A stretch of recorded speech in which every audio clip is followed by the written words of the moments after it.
أعوذ بالله السميع العليم من الشيطان اللعين الرجيم. بسم الله الرحمن الرحيم. الحمد لله رب العالمين. الحمد لله والحمد حقه كما يستحقه حمدا كثيرا. وأعوذ به من شر نفسي إن النفس لأمارة بالسوء إلا ما رحم ربي.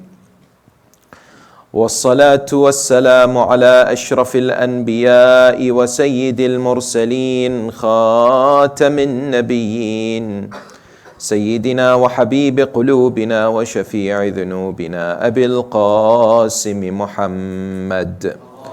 اللهم صل على محمد وعلى أهل بيته الطيبين الطاهرين المعصومين المطهرين المكرمين.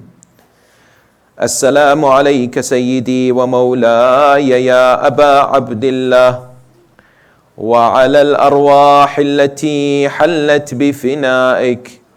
عليك مني سلام الله أبدا ما بقيت وبقي الليل والنهار، ولا جعله الله آخر العهد مني لزيارتكم. السلام على الحسين وعلى علي بن الحسين وعلى أولاد الحسين وعلى أصحاب الحسين جميعا ورحمة الله وبركاته.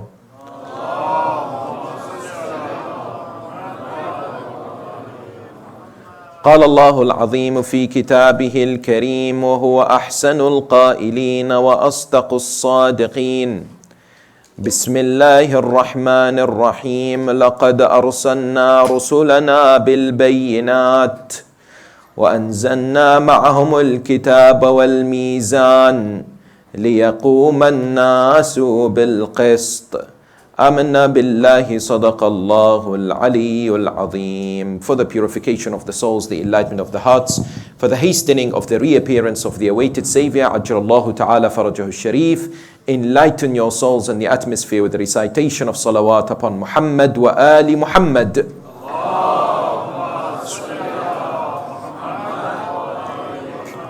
Respected elders, sisters and brothers in Islam, Salamun alaykum wa rahmatullahi ta'ala wa barakatuh. It was the last year of the life of the grandson of the Holy Prophet, a year which indeed brought about the culmination and demonstrated the excellence of his life, and a year which indeed signified the beginning of the major confrontation with Bani Umayyah.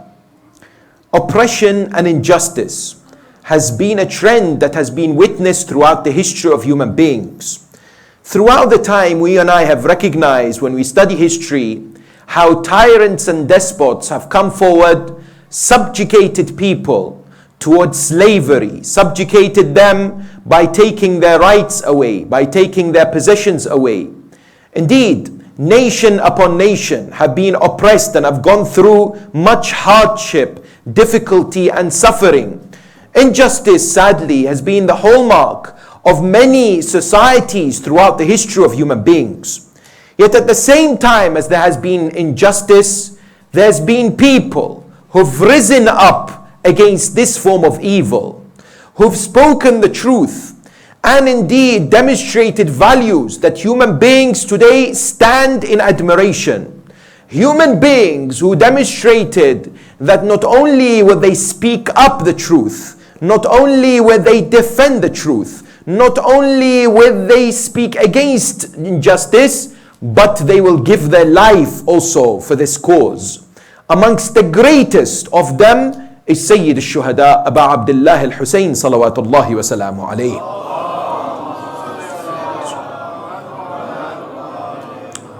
When you recognize the mission of Imam al-Hussain alayhi salam, which fills in and indeed is part of the mission of the prophets, that the Quran in Surah Al-Hadid, in chapter of the Quran, verse number 25, comes forward and says, لَقَدْ أَرْسَلْنَا رُسُلَنَا بِالْبَيِّنَاتِ, that our messengers have come forward with signs. And we have given them the book and the mizan. Why? So that justice is applied by the people. لِيَقُومَ النَّاسُ بِالْقِسْطِ. Sayyid al-Shuhada had this ultimate objective, and that is to restore adala and justice in society. This is something that indeed is the goal of all the prophets, and something that the Imam alayhi salam came forward and demonstrated. You see, he recognized the danger of Bani Umayyah from the statements of the Holy Prophet of Islam, Rasulullah A'zam Muhammad sallallahu alayhi wa sallam.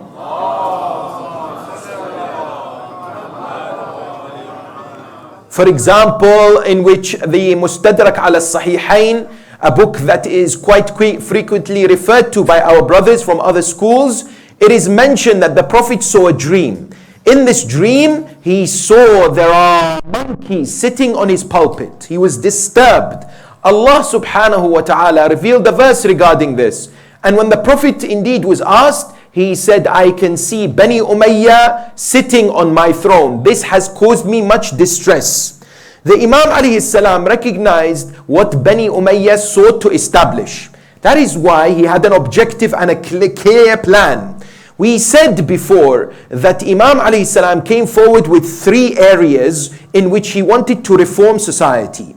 The first was what? Moral and spiritual upliftment. We gave examples of this. Amongst, for example, one of the key areas in this regard was to ensure people are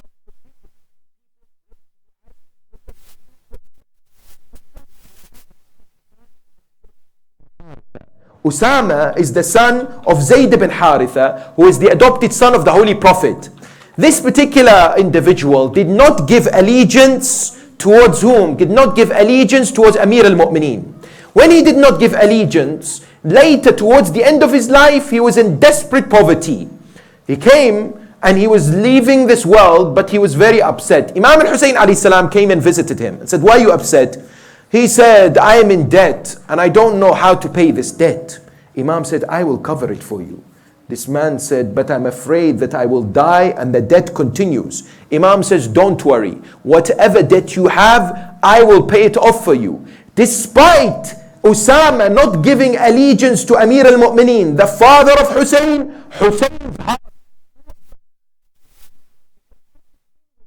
individual somehow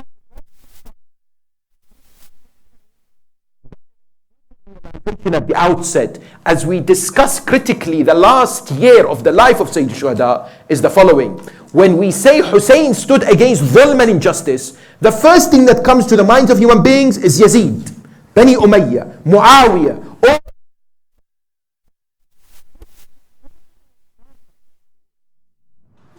because the Quran tells us one of the biggest injustices human beings commit is against themselves. فَلَا تَظْلِمُوا فِيهِنَّ أَنفُسَكُمْ. Quran comes forward in numerous occasions. سُبْحَانَكَ إِنِّي كُنْتُ مِنَ الظَّالِمِينَ. Quran says injustice starts from within. Many a times you and I unfortunately practice dhulm on ourselves. This is something that Sayyid al-Shuhada stood against. What do we mean? Today, when I come across in society, when I look at myself, for example, if I am watching that which I'm not supposed to be watching, if I am intoxicating my eyes with the filth that is out there online, if I'm watching those movies which I'm not supposed to be, I am committing injustice against my eyes. If I am saying the ghiba and indeed slander and causing fitna amongst people, if I am talking vanity and all kinds of foul language, then I am causing what? Oppression against my tongue. If I am listening to haram music, if I am listening to that which I'm not supposed to, this is injustice against my ears. If, for example, I am using these intoxicants, God forbid, like alcohol or drugs, for example,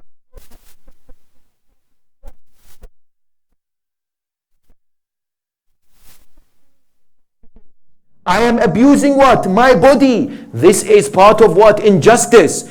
If, for example, I'm a female, and I am not wearing hijab, I am not wearing modesty, the Islamic dress code of righteousness, of chastity, of modesty, the dress code of Fatima and Zainab, I am oppressing my hair and my body. These are all examples of dhulm. Sayyid al-Shuhada came forward and said, if you want injustice to be tackled in society, begin by tackling injustice within. Look at yourself first.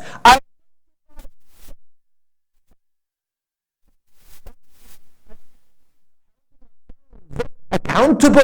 It's not an easy matter that when we come across these areas, we accuse people of taking the rights of others away. But we have to be careful, because that la'na that we send upon individuals who did not stand to support Abu Abdullah might come back to haunt us, isn't it? Because perhaps we are being hypocritical. Perhaps there is a dichotomy in our relationship with Hussain ibn Ali. Perhaps we are stating our love using our tongues, but the same tongue that is saying Labbaika ya Hussain, sadly sometimes is what? Taking it easy as far as lying is concerned.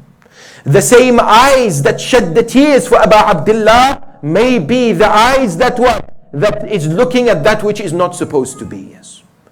Thus, therefore, the recognition starts by understanding that Imam al-Hussain alayhi salam fought to reform the ummah, starting with the self, starting with the individual. One day somebody asked him, Ya ibn Rasulillah, how do you find yourself? He said, I find myself with the following realization: Allah is watching me and is above me. Jannah and Jahannam are on my right and on my left. In front of me is the Sirat. I am an individual who is a human who is in need. Who is more poorer than I am? Who is more in need than I am? Then look at dua. It's the annihilation of the self. It's the realization that I am nothing before Allah subhanahu wa ta'ala. It's the removal of any ounce of arrogance that may exist in our hearts. That is one area. But of course, another key area is the following: that Imam al-Husayn's movement, the second area, is social justice, and the third is political reformation. Through spiritual and moral upliftment, social justice and political reformation, Imam al-Husayn alayhi salam set out what he sought to establish. But this wasn't only exclusive to the third holy Imam. If Imam al-Hasan al-Mujtaba was in the same position as Imam al-Husayn, he would have done exactly the same thing. And if Imam al-Husayn was in the position of Imam al-Mujtaba, he would have done exactly the same thing. None of them can be said as one is more revolutionary and one is more peaceful, pacifist. They are both the Imams of the Ahl al-Bayt who will execute the command of Allah subhanahu wa ta'ala depending on the situation. But when we look at what Muawiyah sought to do, Muawiyah came forward. No discussion about the 10th of Muharram can ever take place, and no detailed analysis of why Ashura took place can ever be presented without highlighting the crimes of Muawiyah bin Abi Sufyan. Because sometimes people, out of respect for other Muslims, they say, I will start with Yazid, I won't talk about anyone else. Because Yazid everyone hates. Yazid most of the Muslims despise. Most of the Muslims dislike, although we have individuals sadly out there who still praise Yazid. However, Yazid, before you discuss Yazid, understand the dangers of his father. He set the groundwork. He was the foundation of faith.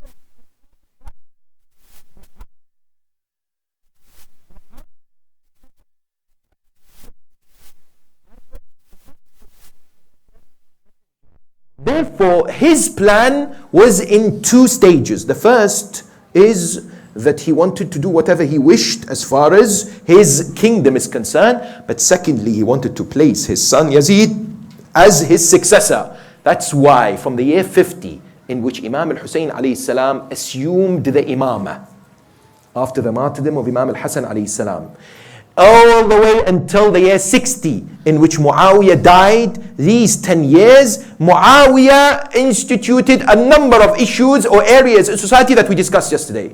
That's why in Ziyarah Ashura, what do you read? لعن الله أمة أسست أساس الظلم والجور عليكم أهل البيت. May Allah withdraw the mercy from an ummah that laid the groundwork of corruption and falsehood against you, O Ahl al-Bayt. And then the ziyarah goes on to say that we are also distancing ourselves away, bara'ah, from anyone who loves them, supports them, and what? And speaks good of them. Don't tell me that this is not right in this day and age. This is Ja'far al-Sadiq's words. Don't tell me that this is Imam alayhi salam, that Muharram,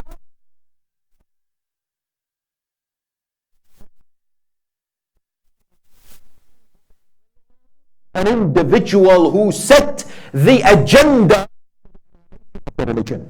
That's why when we come to look at what Imam alayhi salam did, we need to look at how he confronted Muawiyah. What did he do as far as political reform as well as social justice is concerned? The first thing he did was he spoke out against Muawiyah. How did he do it? A number of instances are recorded. For example, he wrote a letter to Muawiyah. This letter is detailed. He said to Muawiyah, "Oh Muawiyah,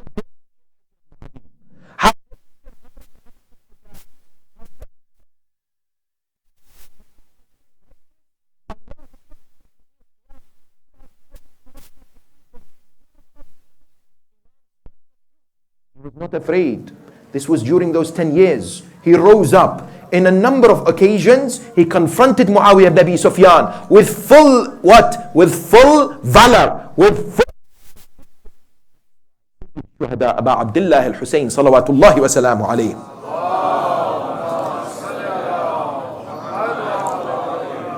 Gives us a beautiful prescription in our modern day era. He says, أيها الناس من رأى منكم سلطانا جائرا. If you see a ruler who is oppressive, مستحلا لحرام الله, he abuses and forbids the haram, the halal of Allah, yes, or makes it halal what is forbidden, and makes that which is allowed haram. ناكثا لعهد الله مخالفا لسنة رسول الله. He goes against the teachings of the Holy Prophet. يعمل في عباد الله بالإثم والعدوان. He teaches people, he reacts and deals with people with injustice and aggression. فلم يغير عليه بفعل ولا قول. And does not say anything as far as words or actions against that person. كان حقا على الله أن يدخله مدخله. It is then something that will result in Allah subhanahu wa ta'ala dealing with him and punishing him accordingly. Imam alayhi salam warns us, if we see wrong, we mustn't remain silent. If we see injustice, we need to speak out, at least through words, at least through actions. Look at what's happening in Yemen today. The world's largest humanitarian crisis. We are told that approximately 15 million human beings are on the brink of starvation. 15 million.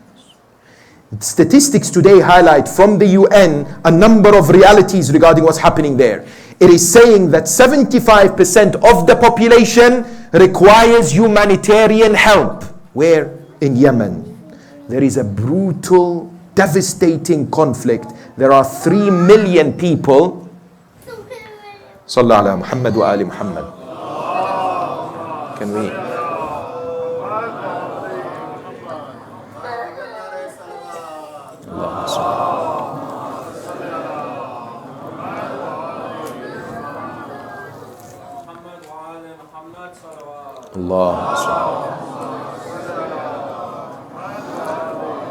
There are 3 million people, including children who are under 5, pregnant women, those who are in the stage of breastfeeding, who are what? Who are malnourished.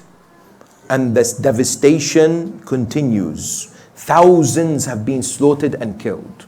What are we doing for our brothers and sisters in Yemen? How are we speaking out? How are we assisting them? The Prophet of Islam says, if you wake up in the morning and you have no concern about what is happening in the Muslim world, you are not a Muslim. You are not part of the Muslim Ummah, isn't it?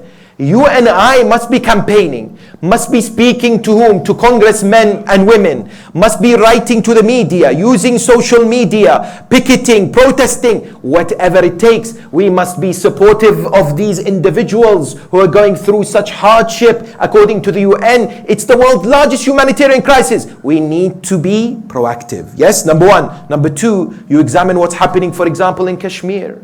In Kashmir, this is now entering the second month, isn't it? That the Indian government has barricaded certain areas, many areas in Kashmir. People are being cut out as far as communication is concerned. As far as, for example, is concerned, isn't it? Hospitals are running out of resources. People, the Indian forces are torturing the Kashmiris.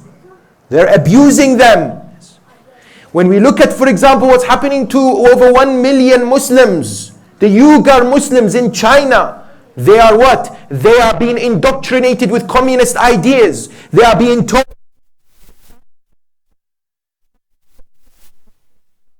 in concentration camps and barricaded from the rest of society. Many children are being brainwashed there. Yes, there are cries from a few here and there, but by and large the world is silent. A true Husaini rises against oppression and dhulm and says, enough is enough. I will use whatever I have in my capability, Abdullah Hussain, to demand justice for these individuals and to alleviate their suffering. Similarly, Imam al-Hussain alayhi salam did what? He rallied the people and he was an effective leader. Because Marwan ibn al-Hakam wrote a letter to Muawiyah. Marwan ibn al-Hakam was the governor of Medina. He said, Ya Amir al-Mu'mineen, as he called him. He said, I am afraid for Medina. People are gathering around Hussein. You will lose power very soon. Imam alayhi salam demonstrated wonderful qualities of a leader, an effective leader. Yes. And he was a magnet for the people. A great lesson for you and I today, when we speak to many people around the Western world, is that they say we lack leadership. We don't have effective leadership that directs us, gives us a particular guidance, for example. You and I must have plans to ensure our leaders of tomorrow are equipped with the necessary skill sets to lead the community. We can't expect leadership to come out just suddenly. We can't expect our youngsters, all of a sudden one of them, yes, maybe a talent may emerge from time to time. But how many times when we look at, for example, our setups, have we thought about training and mentoring and educating our children or our youth, those who have potential, giving them support, empowering them, those who can become future leaders?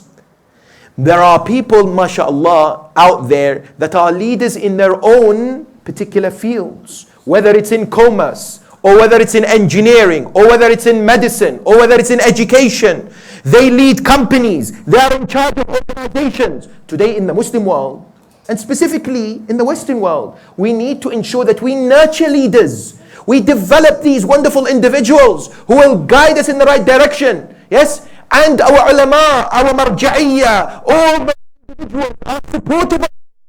If you don't expect that we send you someone from there, this is not to say that we need necessarily a marja' here. We can be under the marja'iyya and the leadership of a maraja', yes, but at the same time we need people who are role models and exemplars and have leadership qualities that unite the people, that people respect and people indeed obey and follow and go under their guidance and direction. That is why, for example, what is it that we need to do? We need to ensure that our centers, our communities, our places of worship are not only places in which people come to listen and gain knowledge. This is a great beginning. This is a great task. However, they should also be portals for people to enhance their skill sets and to seek help in areas of life. For example, in the modern era today, we would love to see Islamic centers and masjids and Husainiyas have, for example, experts who deal with mental health, who come forward and deal with people's issues when it comes to mental illness in the most confidential of manner. Many times people go to ulama, and ulama are in a good position. But many ulama will tell you that they're not necessarily trained in mental health. Therefore, working together with healthcare professionals or those trained psychologists, psychiatrists will be of great help, of great benefit. At the same time, we need, for example, institutes and organizations that help with family, with marital conflicts and disputes, with child upbringing issues. Our centers need to be a place where people are able to seek assistance in so many aspects of our lives in order to provide the framework for development going forward in society. Another key aspect that Imam Al-Hussain, salawatullahi wa salamuhu alayhi,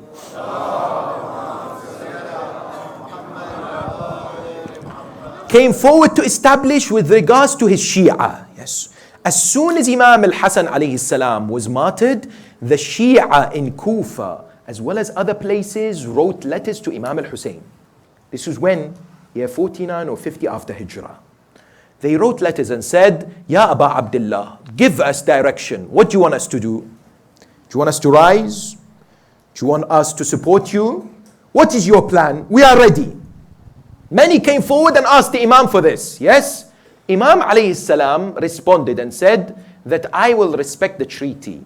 And Imam realized because of Muawiyah's policy, it is not the right time to stage an uprising. It is not the right conditions to call for a revolt. Therefore, he wrote back to them, knowing that Muawiyah had spies and these letters will be intercepted. He wrote back to them that you stay low-key now. I will inform you. And in other letters he says, when Muawiyah dies, then I will tell you what to do. Because there was what? An agreement with regards to this. But listen to one narration which is very prevalent in the current era that we live in. Somebody came to the Imam alayhi salam and said to him, Yabna Rasulillah, I am one of your Shia. What do you advise me to do in this particular case? What shall I do? Imam alayhi salam said to him, what is your concern? He says, I'm going through so much hardship and difficulty. I'm going through a lot of suffering. Why? Imam says to him, Wallah, al-bala'u wal-faqr asra'u ilay. Bala, calamity and poverty is very quick to come to those who follow us than the fastest horse. Expected, the Imam says, that being a follower of Ali Muhammad is something that produces or results in more hardship and difficulty. The Ahlul Bayt alayhim salam demonstrated this. Amir al-Mu'mineen, Mawla al-Muttaqeen, Ali ibn Abi Talib salawatullahi wa salamu alayhi.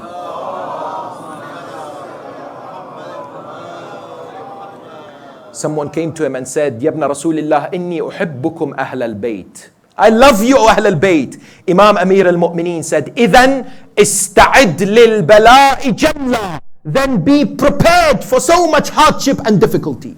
Get ready. It's not an easy thing to wear the badge of the love of Ali Muhammad and the wilayah of the Ahl al-Bayt. Some people come forward and say, look at what's happening to us around the world. Look at what's happening in Pakistan. As far as the killings of the Shia is concerned. In Afghanistan, the Hazara and other places. You look at what's happening in Iraq and what's happening in Yemen and what's happening in, for example, Syria and in other countries. This Muharram, the Malaysian government stopped the majalis of Imam al-Hussain. Something which is unprecedented. Went and stopped them. Yes. In several places, it banned the majalis of Imam al-Hussain. Said, we don't want, and made a statement, we don't want Shi'ism to spread in our country. In a country where supposedly there is tolerance. The idea that emerges, people say, why? Why is it that we as Shia of Ali Muhammad have to suffer so much? It's because the path of truth and righteousness is always the path shaitan wishes to destroy. When you are on the path of haqq, shaitan is against you and will utilize everything to annihilate you and to what? And to weaken your resolve. It is something that we have to accept. Yes. That's why the fourth Imam would say famously, Al-qatlu lana aada wa karamatuna shahada. That death for us is normal. Our honor with Allah is to attain martyrdom. That's why some people say, with Daesh, when it emerges, ISIS, its number one enemy was the Shia. Many people don't know this.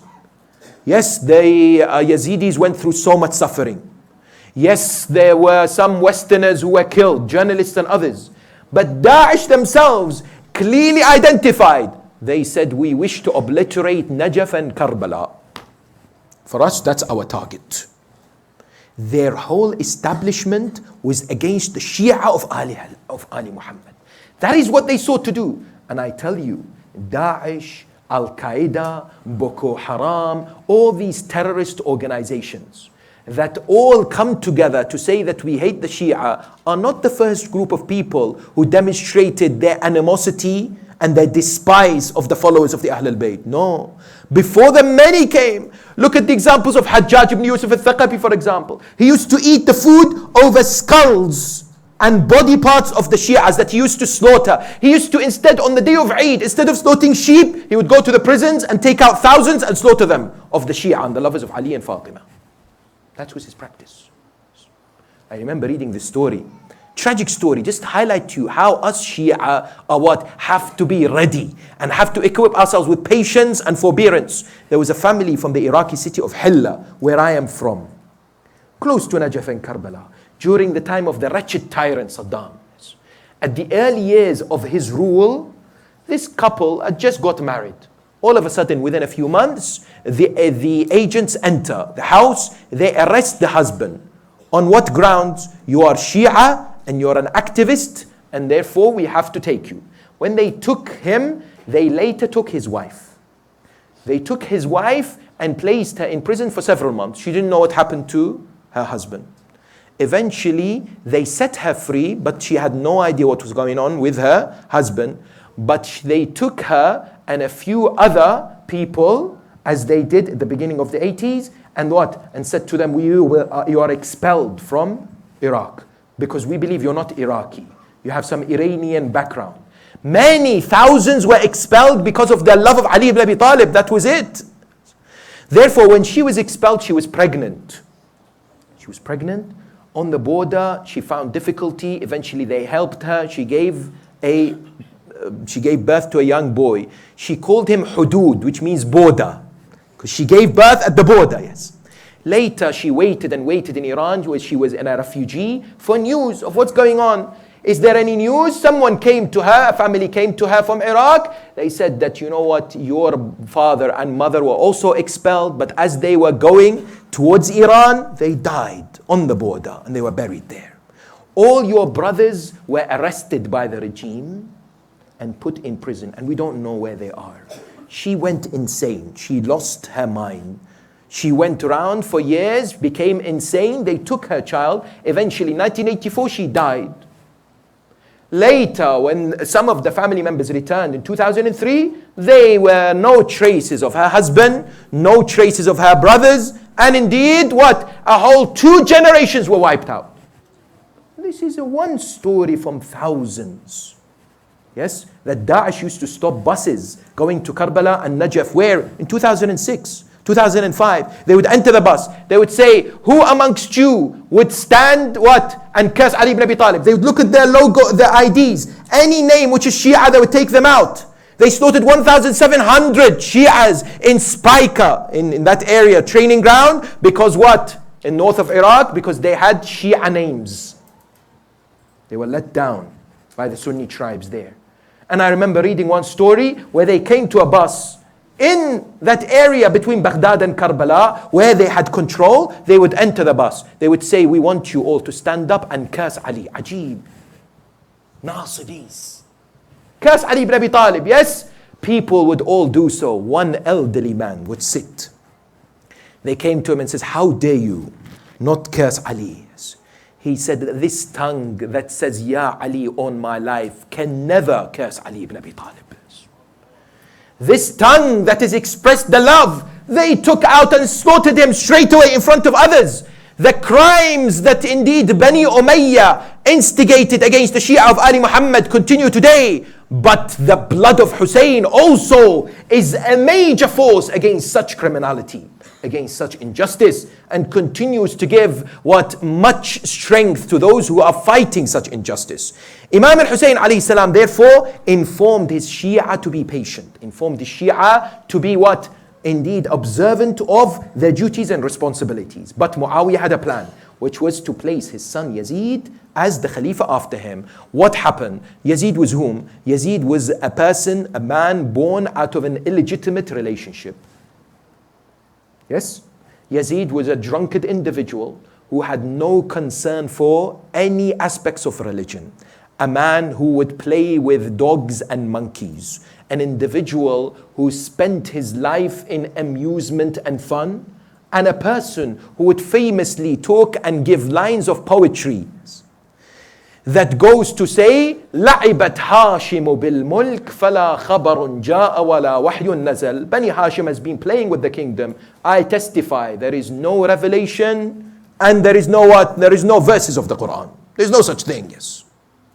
Yazid ibn Muawiyah was prepared by his father to be the Khalifa. How did this take place? A man by the name of Mughira bin Shu'bah, a wretched individual, was the governor of Muawiyah in Kufa. Muawiyah didn't like him, wanted to remove him. So he made his way to Sham. He went to Yazid and said, Yazid, do you want to be the Khalifa after your father? He said, I'd love to. He said, then leave it to me. You speak to your father and I will speak to your father. Mughira went to Muawiyah and said, you know, all these particular groups of people that are seeking to fight you or seeking to take you away from your position, the best thing to do is from now to establish who will be your Khalifa. So Muawiyah said to him, who do you suggest? He said, your son Yazid. He said, but my son Yazid has a bad reputation. My son Yazid is a drunkard. He said, Yazid is not somebody that is suitable for the Khilafah. Mughira said, don't worry, you keep me in Kufa and you put a man by the name of Ziyad ibn Abi. Ziyad, the son of his father. Do you know why Ziyad is called Ziyad, the son of his father? Because they thought and they somehow guessed that his father is Abu Sufyan because his mother was working in a red light district.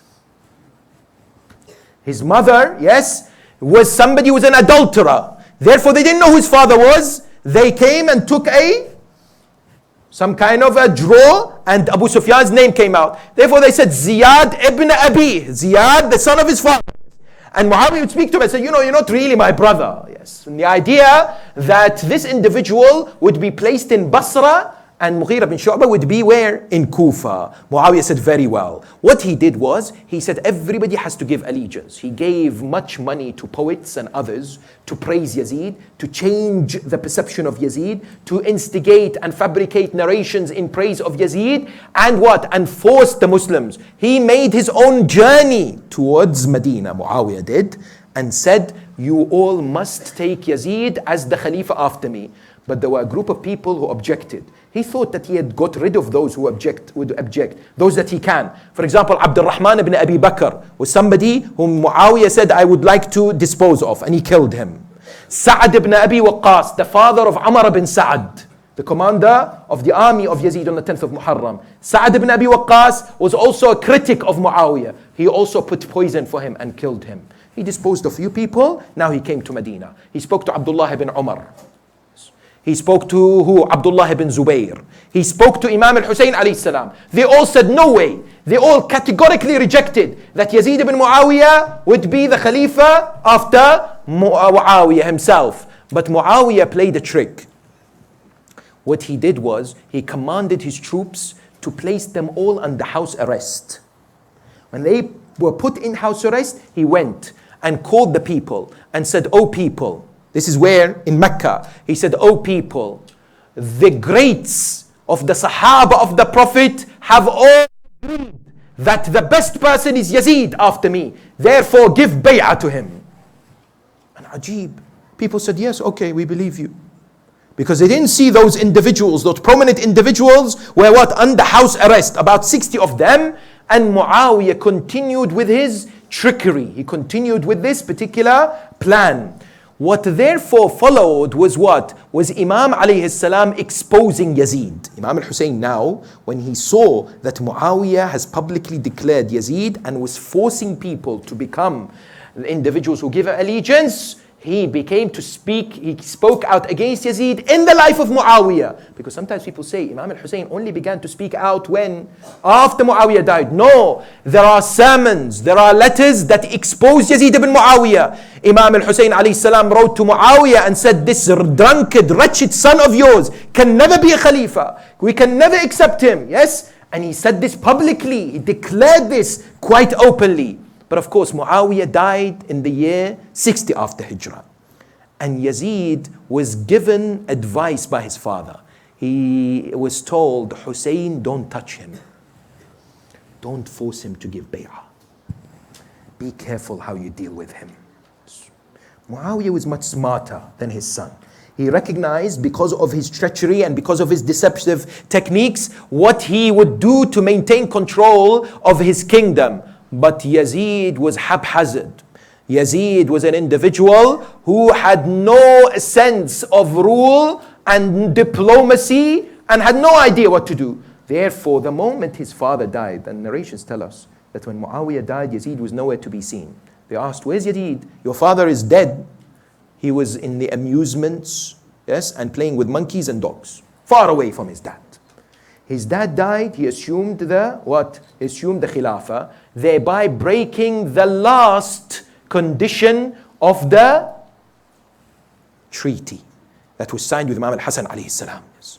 All these conditions were broken by Muawiyah and now Yazid. Yazid said that I must take the bay'ah from Hussein, and I must take the bay'ah from all those who objected to my father when he was in where? In Medina and Mecca. Therefore he sent instructions to his governor Walid ibn Utbah, said, I want you to forcefully take the bay'ah from these individuals, and if they refuse, decapitate them.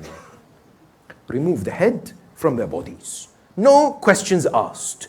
Walid ibn Utbah was very weak. The governor of Muawiyah and Yazid in Medina was quite reluctant to do this. Therefore there was a man by the name of Marwan ibn al-Hakam, very well known, yes, a wretched individual who hated the Ahl al-Bayt, who was with him. Imam al-Hussein alayhi salam was summoned when he was at night in Masjid al-Nabawi. He was praying. They came and said that the governor of Medina wishes to see you. The news of the death of Muawiyah had not reached Medina, but Imam alayhi salam knew. So he went and informed his family members and the men from Bani Hashim, come with me. And he said to them, stay outside the house. When you hear my voice, know that you must enter and take me out. Imam al-Hussein alayhi salam went where? To the house of the governor. Walid ibn Utbah said to him, I have some news for you, that Muawiyah has died. And now you have to give allegiance to Yazid. Imam al-Hussein alayhi salam recognized at the outset that what? That this particular meeting was a plot to try and capture him. Therefore he said to him, you want my bay'ah? Maybe my bay'ah should be given in public, not in private. So let me go and tomorrow we shall see. Walid, because he was simple, he said, very well, Ibn Rasulullah, go, go, go. He was afraid. He didn't want to touch Imam al-Hussein or hurt Imam al-Hussein. He said, go. Marwan ibn al-Hakam holds him and says, what are you doing? If you let Hussein go, he will never give bay'ah to you. Ask him to give bay'ah allegiance now. Otherwise, kill him, finish him. Imam al-Hussein looks at Marwan and says, are you threatening me with death? Are you You think I'm afraid of death? Then he made this famous declaration. He looked at whom? Walid ibn Utbah.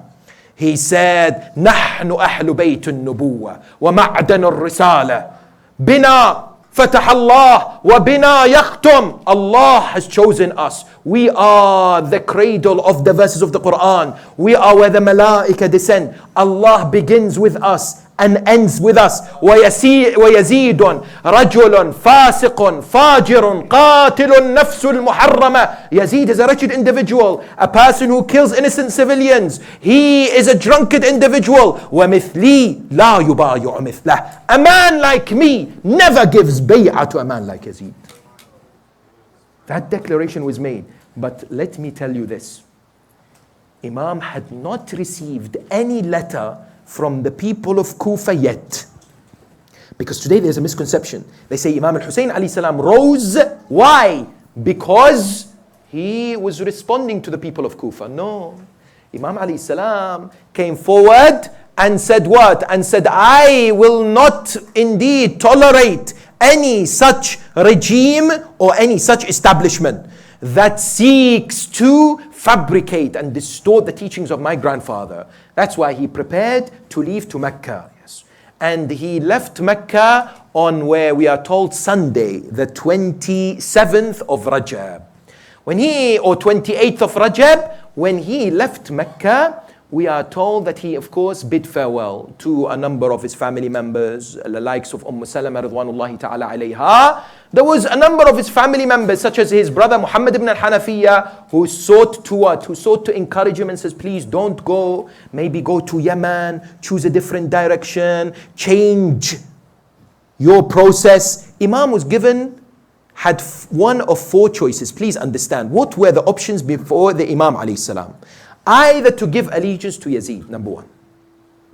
Number two, to what? To run towards, to stay and not give allegiance. Just become quiet.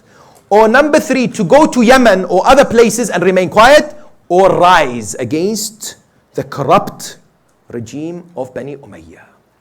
He, of course, would never remain quiet in the face of injustice. Number two, if he was an individual who was what? Who would go to Yemen, that would be running away from the reality. And Bani Umayyah would have captured him and eventually killed him. Yes.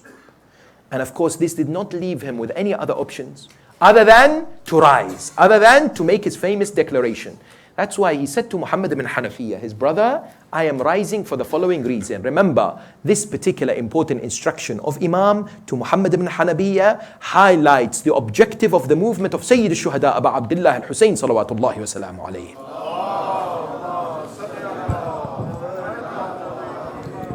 He came forward and wrote this very amazing set of lines. After praising Allah subhanahu wa ta'ala and then sending the choices of his salutations upon the Prophet and his progeny, he famously said, ألا إني لم أخرج أشرا ولا بطرا ولا ظالما ولا مفسدا ولكنني خرجت لطلب الإصلاح في أمة جدي أريد أن أأمر بالمعروف وأنهى عن المنكر وأسير على سيرة جدي وسيرة أبي علي بن أبي طالب. He says, I have not left in this, or I have not risen in order to be boisterous or to seek fun or to establish any form of corruption. My mission is to reform the ummah of my grandfather. I wish to enjoin the good and forbid the evil and restore the practices of my grandfather and my father Amir al-Mu'mineen. When he made this declaration, he moved towards Mecca. When did he reach Mecca? He reached Mecca on the eve of the 3rd of Sha'ban. On Thursday night, yes, the eve of Friday, 3rd of Sha'ban.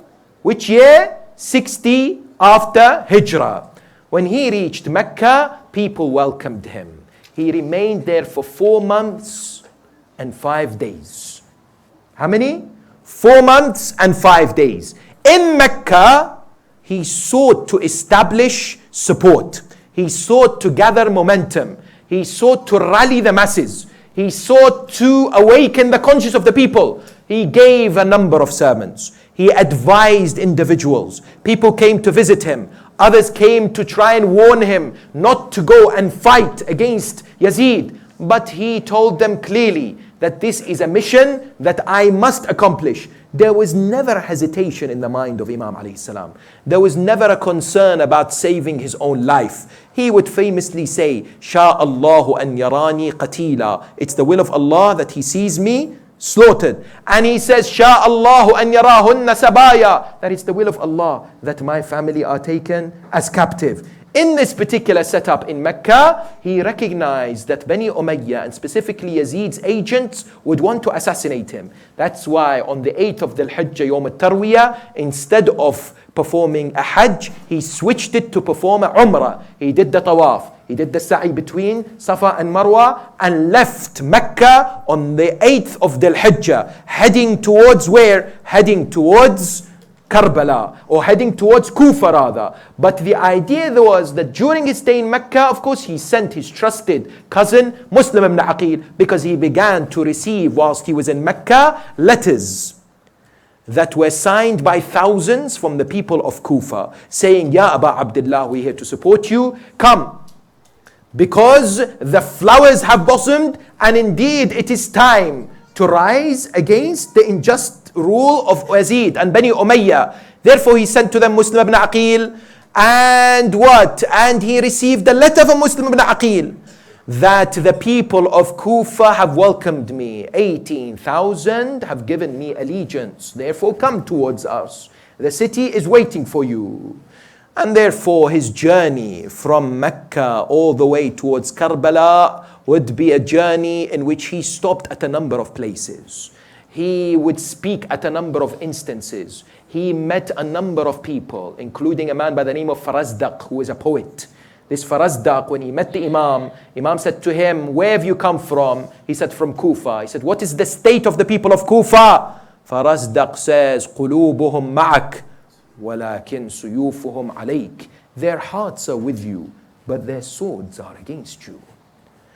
He later heard of the news of the Shahada of Muslim ibn Aqil. He wrote letters to the people that respected him and to the heads of tribes in Basra. He sent a number of envoys to Basra and again to Kufa, which of course were executed and attained martyrdom. And he went through a number of stations until he reached the land of Karbala on the 2nd of the month of Muharram, 61 AH. But when it comes to Imam alayhi salam, finally, there is much that can be said during this period.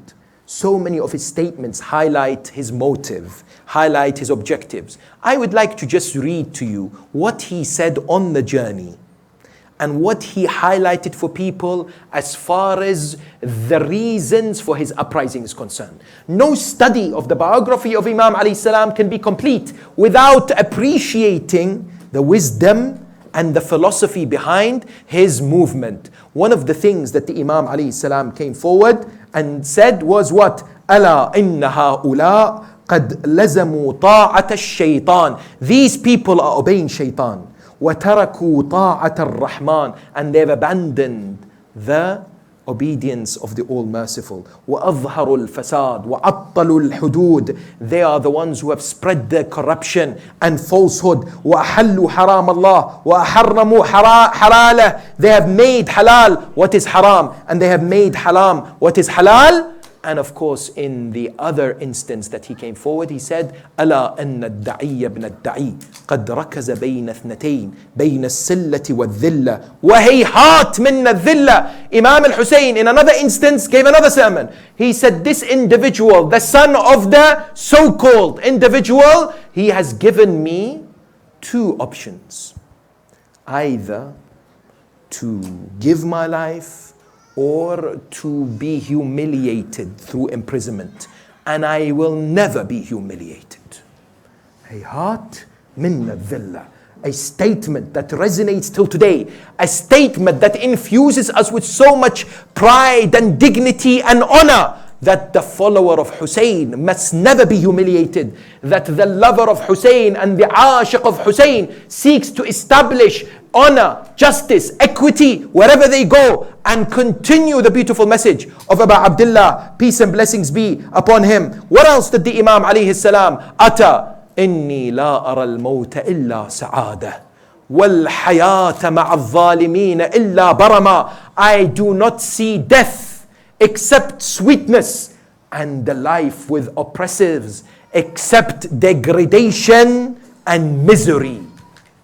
Imam alayhi salam would embrace what is happening, would seek that a new change, a new chapter. He recognized that the ummah needed to be awakened. Ummah suffered a disease that we will speak about insha'Allah ta'ala on the eve of Ashura, and how it applies to you and I today, and what can we do to make this important difference that the Imam alayhi salam instigated and was indeed successful. But one key aspect of the biography of the Imam, when it comes to his movement from Medina to Mecca and from Mecca to Karbala, was the support of his loyal companions as well as his Ahl al-Bayt. Because I tell you, a number of instances are recorded in history, not only on the eve of Ashura, but Imam Al-Hussain alayhi salam would indeed speak to his companions and his Ahl al-Bayt. And when he heard that, for example, Muslim ibn Aqil was martyred, he would say to them, you are free, so you can leave. And there were much more people who joined him on the journey initially than there were on the 10th of Muharram. Quite a few people began to leave Abu Abdullah. Only the creme de la creme, the best of the best remained. And that is what he wanted.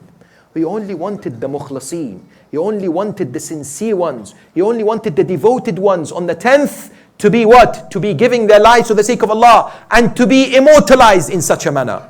And amongst the greatest of them is a man whom Abu Abdullah said words that he did not say about anyone else.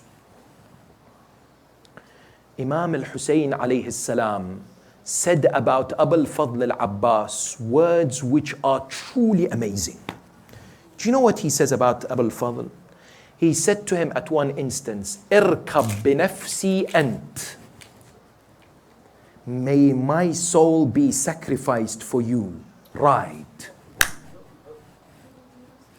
What a relationship between Abbas and Hussein. The poet says on the 10th of Muharram, every person was crying the name of Hussein from the army of Abu Abdullah, but one man was saying Abbas. That is Abu Abdullah. In another oration, this is beautiful. Imam Al-Hussain said to his brother, Jazakallahu anni khayr al-jaza. May Allah reward you for standing with me in such a manner. Nasartani hayyan wa mayyita. You supported me whilst I am alive and after I was martyred. Ajib. Imam Al-Hussain says, Abbas, your name will always be associated with me. Your support will continue with me even after we meet our Lord. Abu Abdullah knew the power and the magnet of Abu Fadl, the son of Ali. Yes. That is why the narrations tell us that throughout their lives they had a close relationship. But I ask you, what was going through the heart of Hussein when he saw Abbas in front of him, asking for permission to get water? When Hussein said, my back is broken, this sentence means much. Because Hussein's broken back can only be supported by Abu al-Fadl al-Abbas. The narrations tell us, when Abu al-Fadl heard the cries, al-Atash al-Atash, children crying out, thirst and thirst, there was desperate need for water. Abu al-Fadl al-Abbas is Saqi al-Atasha, yes. Abu al-Fadl al-Abbas is Qamaru Bani Hashim. Today many people say that if I'm in darkness and I wish to go into the sun, it's difficult. I need to first see the moon, then see the sun. First we go to Abbas, then we go to Hussein. Abbas is the quencher of the thirst. We are all thirsty. We go to Abu al-Fadl and we say, quench our thirst. And he continues to quench our thirst.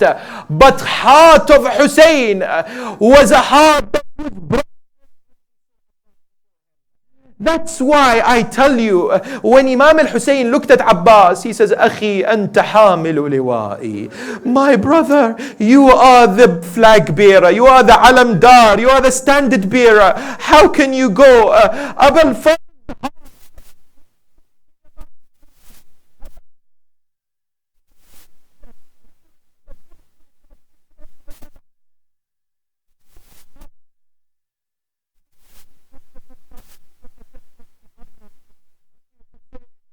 I need to go to the battlefield. I wish to get some water for these children. You know, he said a word that truly breaks the heart. He said, Akhi Hussein, I can't stand hearing them again.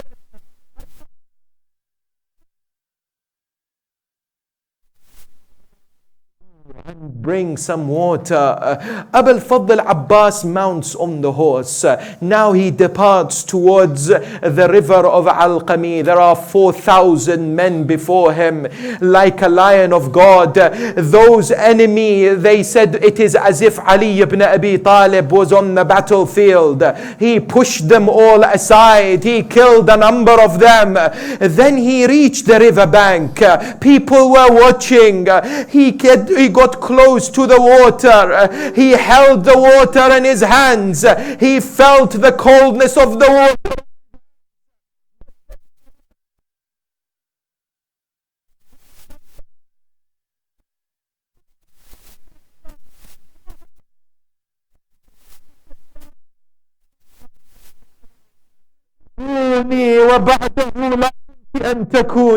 Oh soul, you wish to drink this cold water, and Hussein is thirsty. How can you live whilst Hussein is suffering with thirst? May you never live a second while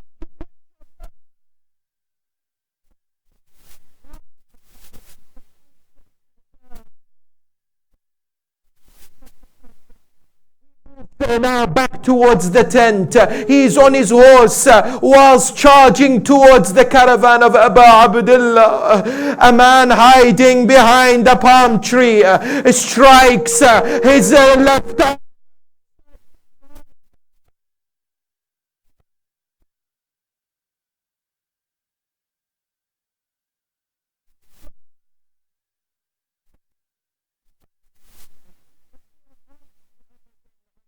Wallah, if you sever my right arm, I will complete and I will continue to fight for my religion, the religion of my grandfather, the religion of my father. Then he continues. Now there is another man who strikes him on his left and severs his left arm. Now he speaks to himself and he starts.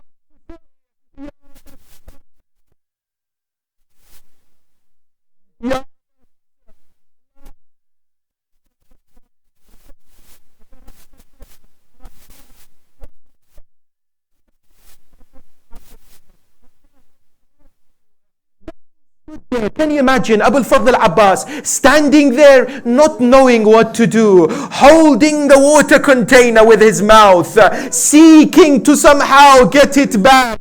He has no right and he's no left. Handala said, I saw the son of Ali standing and not able to defend himself. I shot an arrow, it pierced through his right eye. The arrow entered the right eye of Abbas. He held the he held the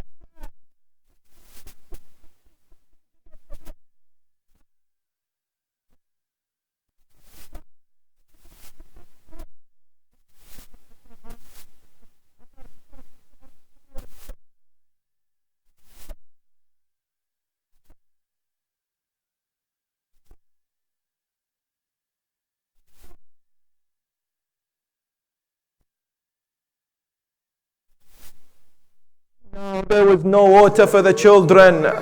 Ajarakumullah. Abu al-Fadl al-Abbas standing there not knowing where to go. All of a sudden a man came forward, picked up a spear, struck Abu al-Fadl on his head. When he struck Abu al-Fadl al-Abbas,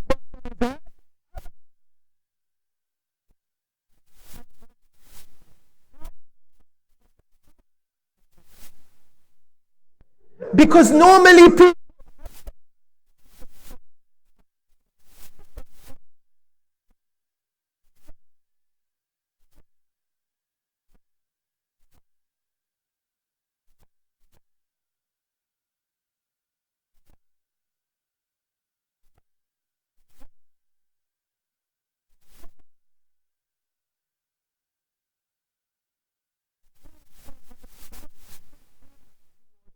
battlefield, he came across his brother Abu al-Fadl al-Abbas. Abu al-Fadl was lying there on the plains of Karbala. He was not able to see.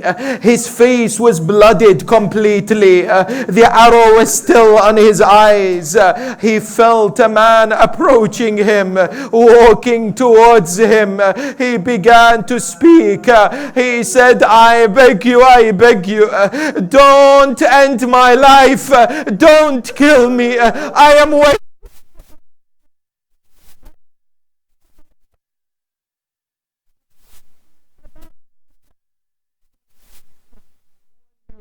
Says, do you know how he felt about Abdullah who was there? It was the cheek of Hussain.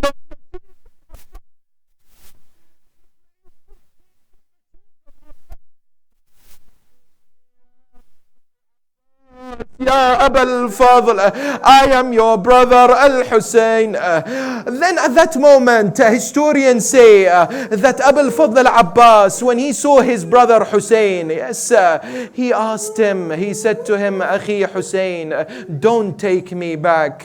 Allow me to stay here. Why, O Abu al-Fadl? I am not able to see this young daughter of yours not quenched when it comes to her thirst.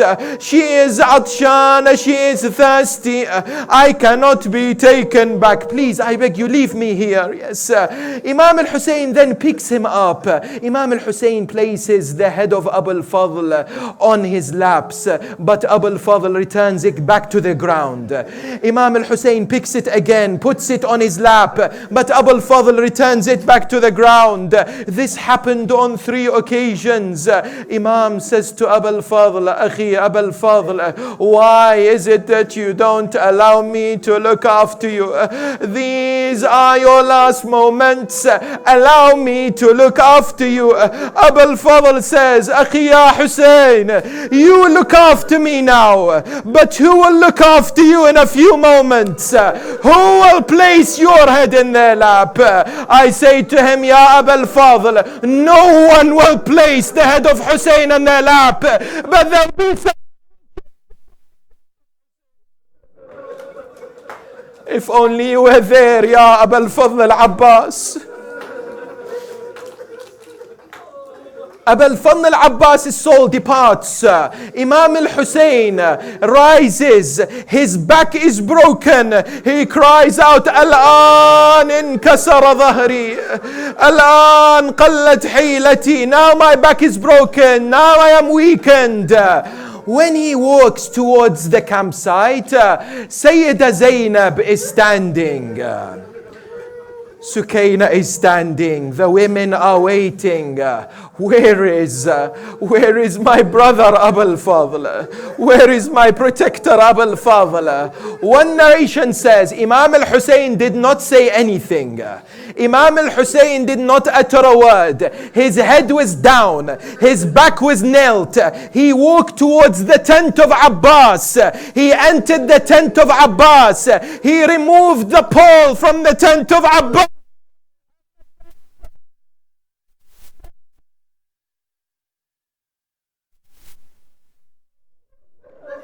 وشهيدا وأخاه. Imam Zain al-Abidin says, when I came to bury the body of my father, after I buried him, I began to walk on the plains of Karbala, and I all of a sudden saw